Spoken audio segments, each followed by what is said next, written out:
Bem-vindas e bem-vindos ao primeiro simpósio multidisciplinar de infectologia da LAMIA, em parceria com a UFPE e a Secretaria Municipal de Saúde de Caruaru. Me chamo Bruna Oliveira, sou aluna de Medicina da UFPE e integrante da LAMIA. Agora, temos a honra de apresentar nossa palestrante, mestra Manuela Riane Azevedo Donato, que é doutoranda em Sociologia, mestra em Ciências Políticas e Relações Internacionais, especialista em Gênero, Desenvolvimento e Políticas Públicas e professora da SES UNITA. No nosso evento, ela participará como palestrante da aula Como podemos garantir os direitos humanos e a dignidade dos pacientes com HIV. Abaixo desse vídeo, há um formulário para caso você tenha alguma dúvida sobre a palestra da mestra Manuela. No mais, desejamos uma ótima palestra e um ótimo evento. Bom dia a todas, bom dia a todos. Sou Manuela Donato, sou professora na SES UNITA e também doutoranda, em Sociologia. E é desse lugar das ciências sociais, que hoje eu venho conversar com vocês. Minha formação é do campo da ciência política, das relações internacionais, da sociologia, mas também eu venho falar de ativismo. Durante muito tempo, eu atuei diretamente com ativismo na resposta pelo HIV/AIDS, globalmente, regionalmente, nacionalmente, junto com redes, pessoas vivendo com HIV/AIDS, com organizações não governamentais e organismos internacionais. Então, primeiro para localizar, para vocês de onde eu falo, para tentar responder a essa pergunta que foi colocada aqui para ativar, para começar essa conversa, que é de como podemos garantir os direitos humanos e a dignidade das pessoas vivendo com HIV. Então, antes de dar continuidade, eu queria agradecer muito pelo convite, para poder contribuir, de alguma forma, para essa discussão, desses dias, ainda no dia 1º de dezembro, que é um dia tão significativo na resposta ao HIV/AIDS no mundo inteiro. Então, bem, para tentar pensar como responder essa pergunta, eu pensei em outras perguntas, para ter um guia aqui na nossa conversa de hoje. A primeira delas, que é uma pergunta que pode parecer um pouco óbvia, mas que me parece extremamente importante, sobretudo no contexto vem vivenciado no Brasil e no mundo. O que são direitos humanos? Conversar um pouco sobre que é isso, em última instância, o que isso quer dizer. E, a partir daí, pensar como a ordem de direitos humanos pode contribuir para pensar a resposta ao HIV, as políticas para HIV. E, a partir daí, tentar pensar quais são os principais desafios para garantir os direitos humanos das pessoas vivendo com HIV. Então, vamos lá, Quando a gente fala de direitos humanos, um dos principais marcos contemporâneos, para a institucionalização, desse conjunto de direitos, seja a Declaração Universal dos Direitos Humanos, que, não por acaso, é de 1948.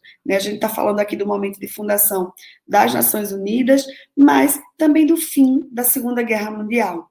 Um momento de grandes atrocidades, em que, de fato, a dignidade humana foi colocada em xeque, foi desrespeitada nas mais diversas dimensões. Então, foi um momento em que o mundo parou, vários atores, estados, pararam e avaliaram que, olha, a gente precisa, pelo menos, garantir aqui uma base mínima de dignidade, não importa qual seja a nacionalidade, não importa qual seja a etnia, a raça, gênero. Então, esse é um rol de direitos que se acordou, e que seria o mínimo básico para garantir a dignidade humana em qualquer situação. Claro que a gente está longe de garantir os direitos humanos, não só no Brasil, mas praticamente né, os países com diferentes graus, com diferentes níveis, mas é importante não perder de vista, né, essa base, esse princípio, esse acordo que nos permite estar sempre avaliando em que medida podemos avançar. E aí os direitos humanos, eles se baseiam, né, nessa tríade muito importante que é a universalidade, a indivisibilidade e a interdependência. E o que quer dizer isso? Quando a gente diz que os direitos humanos eles são universais, isso quer dizer que eles peço do barulho do ambiente, faz parte, né, do home office. A universalidade dos direitos humanos diz respeito, né, justamente ao fato de que não existe nenhuma pessoa, né, a quem não deva ser garantidos os direitos humanos. São os direitos fundamentais de todos e todas as pessoas, né, independente de qualquer critério. A indivisibilidade, ela diz respeito à não existência de hierarquia entre os direitos humanos.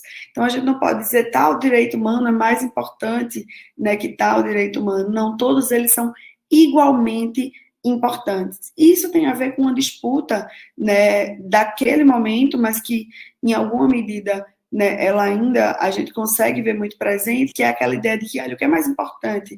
Garantir o direito econômico ou a liberdade civil, né? E os direitos humanos vêm justamente como uma resposta de dizer, não, todos eles, né, são igualmente importantes. Se um deles está sendo, né, desrespeitado, então os direitos humanos como um todo estão sendo desrespeitados, porque a dignidade humana não está sendo garantida, né? E aí, muito relacionado com esse princípio da indivisibilidade, está a ideia da interdependência, que é justamente a ideia de que, para garantir um determinado direito humano, um outro direito, né, vai precisar também ser garantido, como o direito à vida depende do direito à saúde, que depende do direito à educação, à informação. Então, a partir, né, dessa ideia de direitos humanos, a gente consegue pensar bem um pouco de o que é que significa, né, uma abordagem, como ela pode se relacionar em resposta ao HIV especificamente. Então, quando a gente pensa entre esses princípios, né, de direitos humanos, entre esse tripé, né, de universalidade, divisibilidade e interdependência, a ideia, o princípio, os acordos globais e as políticas locais, claro que há, né, distância, uma disputa de narrativas, há toda uma trajetória aí a ser cumprida, e nesse bojo justamente, né, está a disputa sobre qual vai ser a abordagem, né, para tratar determinada questão. E aí, no caso do HIV, a gente vai ver sempre, né, essa disputa, o HIV como uma questão de saúde global, o HIV como uma questão de desenvolvimento, né, o HIV como uma questão de segurança. E esse é um exemplo que vale a pena a gente destacar, porque ali no início, né, dos anos 2000, houve uma movimentação no Conselho de Segurança das Nações Unidas justamente para trazer, né, para reconhecer pela primeira vez uma questão de saúde, dada a sua dimensão, né, como uma questão de segurança internacional. E aí, por um lado, isso é muito positivo, porque dá uma centralidade, né, àquela temática na agenda internacional, na agenda global, né, dos países. Isso a coloca numa prioridade, né, política, né, tende a ter mais recursos também nesse sentido, mas o tipo de política que vai ser adotada, né, quando se pensa o HIV como uma questão de segurança, não como uma questão de saúde ou como uma questão de direitos humanos, é bastante diferente. E foi o que aconteceu, né? Que tipo de política a gente pôde ver ao redor do mundo, inclusive no Brasil, né, alguns projetos nesse sentido, de, por exemplo, criminalizar a transmissão do HIV, né, de fechar fronteiras para pessoas que vivem com HIV, proibir, né, viagens internacionais. Então, a abordagem, a maneira como vai se olhar para aquela questão é extremamente importante, né? É tão importante quanto, né, os recursos que a elas vão ser atribuídos para, né, o desenvolvimento e implementação de políticas. Quando a gente pensa na abordagem de direitos humanos, é uma abordagem que justamente oferece a possibilidade de considerar quais são as dimensões estruturais da vida em sociedade que afetam aquela questão, né? No caso, afetam a disseminação, né, e o cuidado, e a resposta, e o tratamento, né, do HIV, caso no Brasil, né? E entre essas dimensões estruturantes estão as questões de classe social, que definitivamente vão fazer com que as pessoas sejam diferentemente, né, afetadas pela mesma questão de saúde, né? As questões de gênero, né? Mulheres e homens são desproporcionalmente, né, afetadas e de forma diferente, né, as questões de orientação sexual, de sexualidade, de raça, de etnia, de geração, todas essas dimensões, elas são extremamente importantes, né, numa abordagem de direitos humanos, porque se consegue pensar não só a resolução do problema, mas se pensar como aquela questão ela vai se dar, né, num contexto social permeada por todos esses elementos que se imbricam. E aqui muito tem se falado do conceito de interseccionalidade, que é justamente a gente pensar, né, que gênero, classe, raça, não são elementos separados, são estruturas que sustentam como a sociedade se organiza, e elas se sobrepõem, né? Isso faz com que as diferentes dimensões, né, sejam de opressão, né, privilégios, elas acabem peso maior ou menor sobre a vida de determinados grupos populacionais. Isso é extremamente fundamental quando a gente pensa nas políticas públicas, quando a gente pensa as respostas no caso do HIV.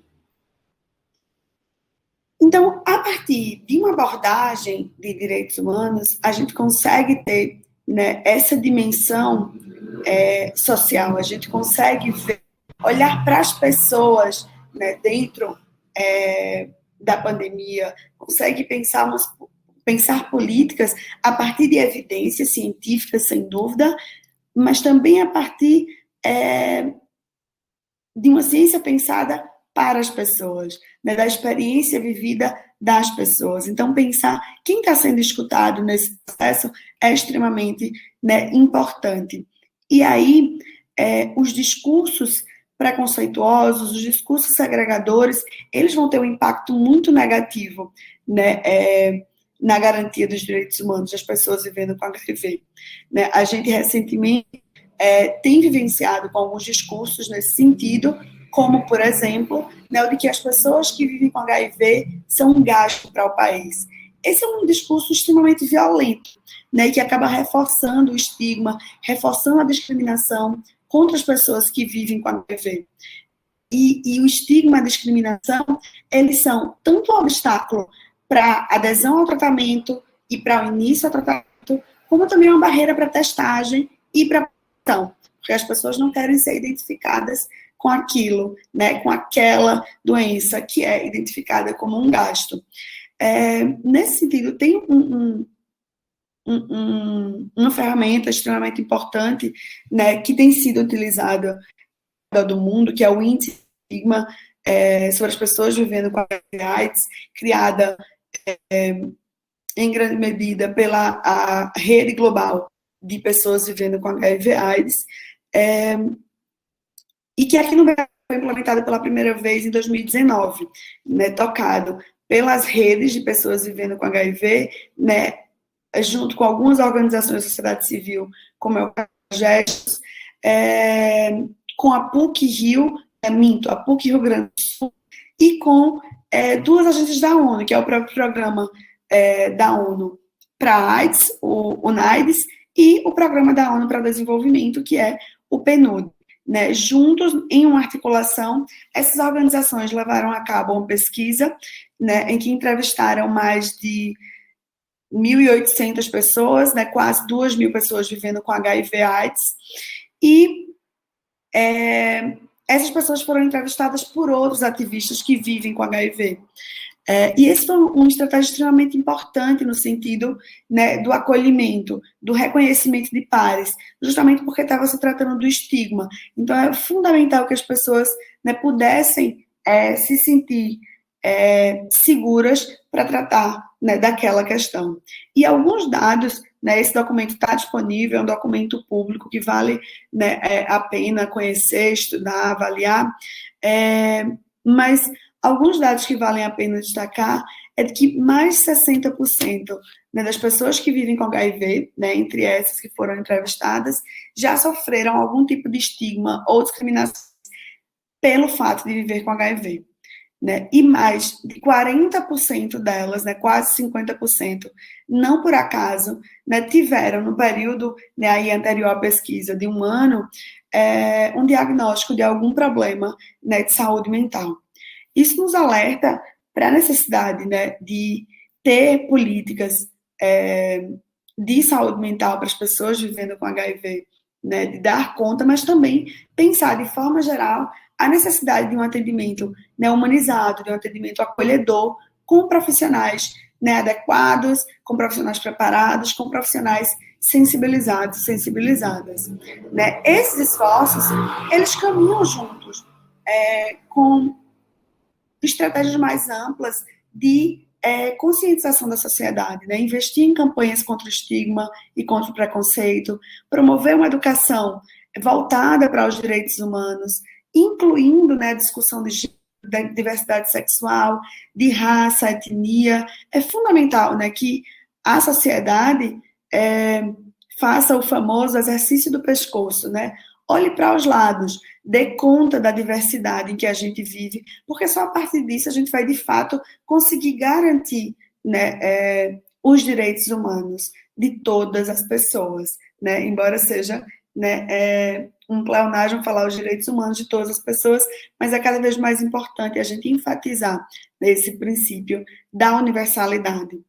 E aí, ainda nesse sentido, para ir terminando aqui e não ultrapassar também, né, o meu tempo, é fundamental, né, garantir o direito à informação, garantir, né, o acesso à informação sobre serviços de saúde para as pessoas que vivem com HIV.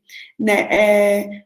A pesquisa sobre o índice, né, de estigma, ela traz dados, né, importantes também sobre a falta de acesso à informação, sobre casos, né, de discriminação no próprio serviço de saúde, né, de se perceber uma certa resistência, contato físico, né, algum comentário, né, sobre a sexualidade das pessoas que vivem com HIV, né, sobre a culpabilização, sobre, né, planejamento reprodutivo, planejamento familiar. Então, tudo isso precisa ser pensado. E uma das formas, né, de garantir que essa construção ela seja permanente, né, que essa troca existe, é também promover, né, e garantir que existam canais de diálogo para a participação das pessoas que vivem com HIV nos processos de tomada de decisões e processos de avaliação, né, das políticas públicas.